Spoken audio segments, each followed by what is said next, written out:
महाकुंभ, जहां आस्था का सागर उमड़ता है और भक्ति की लहरें गंगा में समाहित हो जाती हैं। लाखों श्रद्धालु संत, नागा साधु और अखाड़ों की टोलियां मंत्रोच्चारण के साथ गंगा स्नान के लिए आगे बढ़ती हैं। दमदार जयघोष, धूप धूनी की सुगंध और शंख घंटों की गूंज माहौल को दिव्यता से भर देती है। हर ओर आस्था की एक अलग छटा है। कोई ध्यान में लीन, कोई भजन में मग्न, तो कोई बस इस अद्भुत दृश्य को आत्मसात कर रहा है।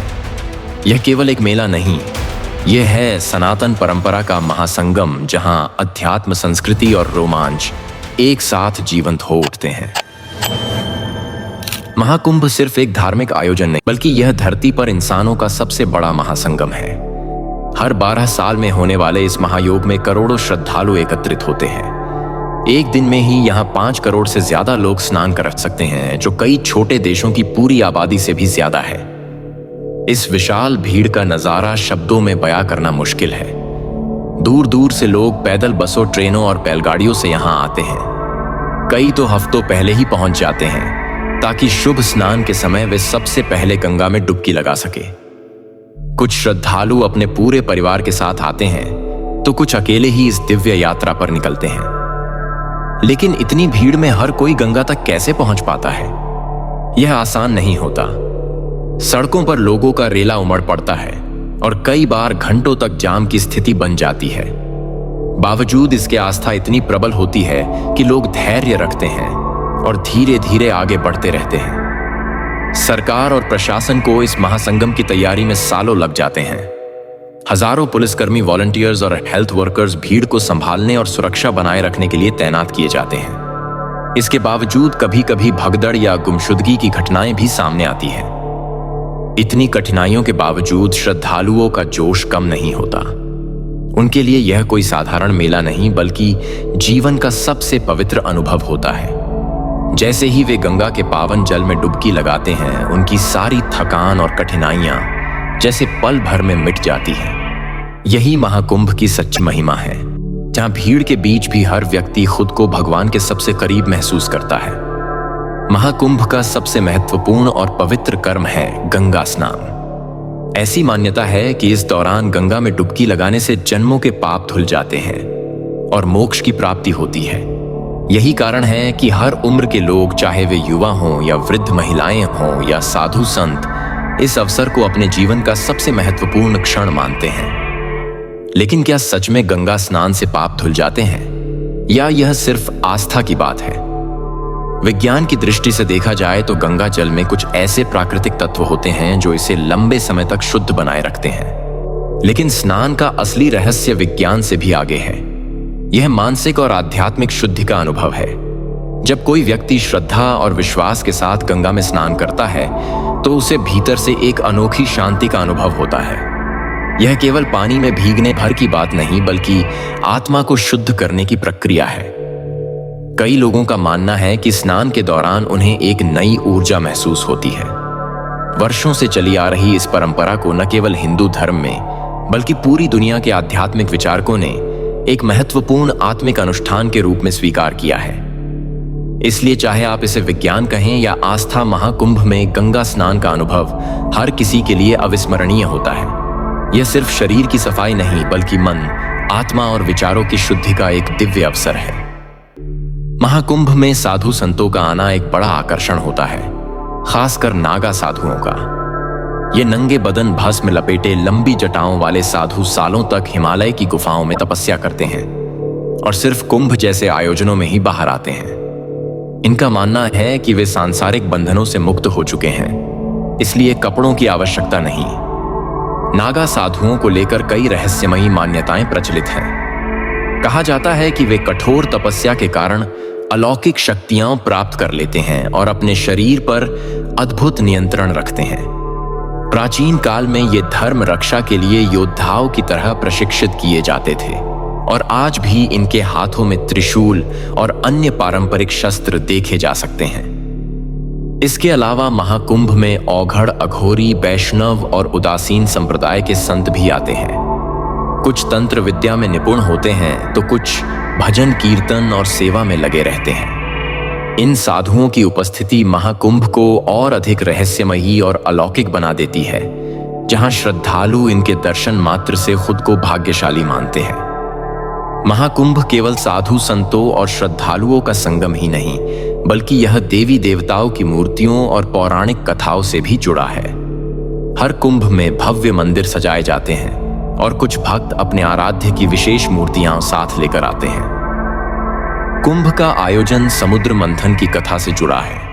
मान्यता है कि जब देवताओं और असुरों के बीच अमृत कलश को लेकर संघर्ष हुआ, तब भगवान विष्णु ने अमृत से भरा कलश लेकर आकाश में उड़ान भरी। इस दौरान कलश से अमृत की कुछ बूंदें 4 स्थानों प्रयागराज, हरिद्वार, उज्जैन और नासिक पर गिरी, जहां महाकुंभ का आयोजन होता है। इस पौराणिक कथा का प्रभाव आज भी महाकुंभ में दिखता है। श्रद्धालु स्नान को अमृत स्नान मानते हैं और मंदिरों में विशेष पूजा अर्चना की जाती है। गंगा, यमुना और सरस्वती का संगम इस आयोजन को और भी पवित्र बना देता है, जहां आस्था और इतिहास एक साथ जीवंत हो उठते हैं। महाकुंभ में साधु संतों के विभिन्न अखाड़ों का प्रवेश एक भव्य और रोचक दृश्य होता है। अखाड़े दरअसल संतों के ऐसे संगठन होते हैं जिनकी अपनी विशिष्ट परंपराएं और अनुशासन होता है। इनका इतिहास प्राचीन काल से जुड़ा है, जब साधु न केवल आध्यात्मिक ज्ञान में पारंगत होते थे, बल्कि शस्त्र विद्या में भी निपुण होते थे। मुख्य रूप से कुंभ में शैव, वैष्णव, उदासीन और अग्नि अखाड़े भाग लेते हैं। नागा साधु शैव अखाड़ों से जुड़े होते हैं और युद्ध कला में निपुण माने जाते हैं। कहा जाता है कि इनमें से कुछ संतों के पास ऐसी गुप्त शक्तियां होती है जिनकी वैज्ञानिक व्याख्या मुश्किल है, जैसे गहरी समाधि में वर्षों तक जीवित रहना या शरीर को कठोर तपस्या से नियंत्रित करना।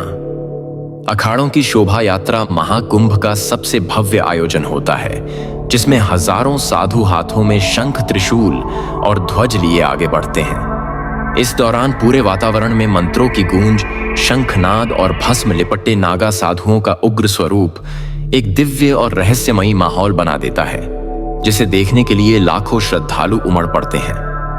महाकुंभ जितना भव्य और दिव्य होता है, उतनी ही कठिनाइयां भी लेकर आता है। करोड़ों लोगों की भीड़ के बीच भोजन, ठहरने और आवागमन सबसे बड़ी चुनौतियां बन जाती है।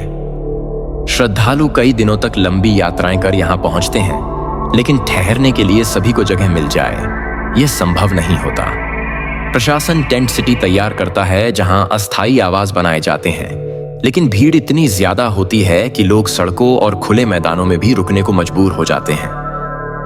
भोजन की व्यवस्था के लिए कई धार्मिक संस्थाएं और भक्त भंडारे चलाते हैं, जहां लाखों लोगों को मुफ्त भोजन मिलता है।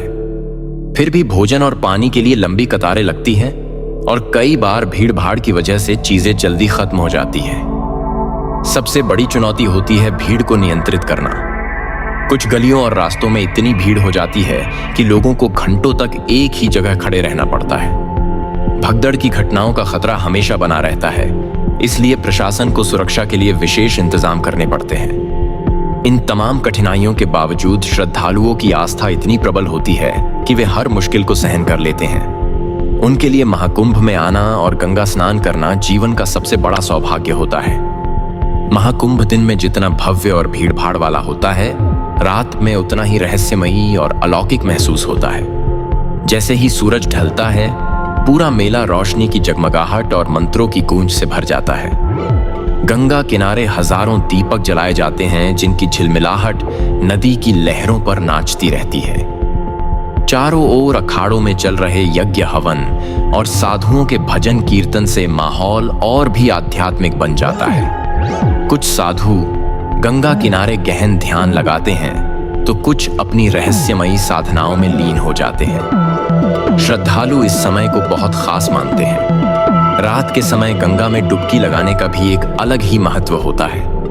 कई लोग मानते हैं कि इस समय स्नान करने से आध्यात्मिक ऊर्जा अधिक प्राप्त होती है और शरीर को एक दिव्य शांति का अनुभव होता है। महाकुंभ की रातें न केवल आस्था से भरी होती है, बल्कि यह एक ऐसा अनुभव भी देती है जिसे शब्दों में बयान करना मुश्किल है। जगमगाती रोशनी, मंत्रों की ध्वनि और आध्यात्मिक ऊर्जा से भरा एक अद्भुत संसार।